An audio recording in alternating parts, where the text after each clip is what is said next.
Ja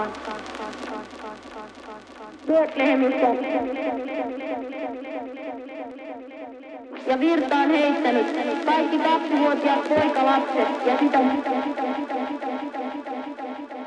C'est un travail que j'ai réalisé durant 5 ans, où je me suis intéressé à l'intérêt croissant des visiteurs, du tourisme, pour les lieux de drame, de guerre. Voilà. Et le fait que ces lieux sont des lieux de plus en plus visités, des lieux qui finalement répondent à une nouvelle niche marketing de cette industrie en constante recherche de nouvelles propositions, quoi, l'industrie du tourisme.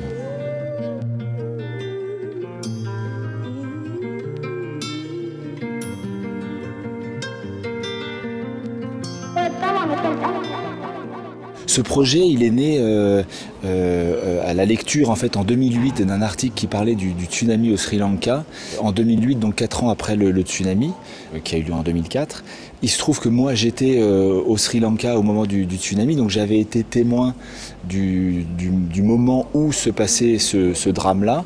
Ces familles de victimes qui pleurent leur mort, cette ambiance un peu qui devient presque abstraite, comme un mauvais rêve de ces lieux où l'odeur de la mort est très forte, où des corps flottants dans la chaleur sont enterrés à la va-vite. Enfin voilà, moi j'avais vu ça pendant une semaine, et 4 ans après j'étais tombé sur un article qui parlait de ce même lieu où moi j'étais passé, et où j'avais passé donc une semaine à faire mon travail de photographe, qui expliquait que c'était un lieu où des visiteurs passaient. Et je me suis posé la question, en fait, à la lecture de cet article, de savoir si moi-même, si j'allais au Sri Lanka aujourd'hui, sans avoir forcément d'ailleurs de lien avec le fait dramatique, est-ce que moi je m'y serais arrêté? La motivation de ces différents visiteurs m'a intrigué.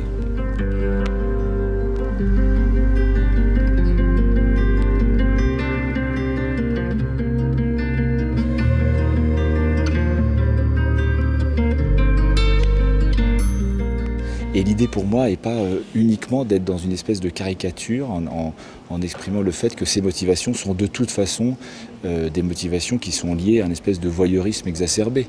C'est pas ça qui m'a intéressé. Ce qui m'a intéressé, c'est de savoir pourquoi dans une offre touristique contemporaine et à la lueur du monde dans lequel on vit, où on a envie comme ça assez rapidement de se rapprocher du drame, quelles sont ces offres qui nous sont proposées. Alors, mon approche très concrètement, c'est donc réserver des tours. Après, de ne passer sur place le temps qui passerait le touriste, donc parfois finalement assez peu de temps, 2 jours, pour rester dans cette espèce d'immédiateté qu'on reçoit quand on traverse ces lieux-là, en photographiant que ce qui est donné à voir.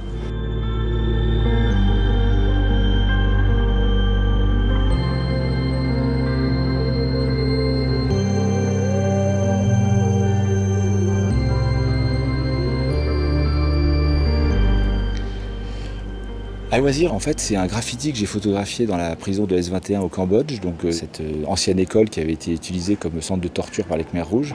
Et c'est un graffiti que j'ai photographié, qui est un graffiti laissé par un touriste. Où là, alors pour le coup de façon assez caricaturale, mais bon, quand même relativement choquante, c'est ces touristes qui se permettent de laisser une trace de leur passage.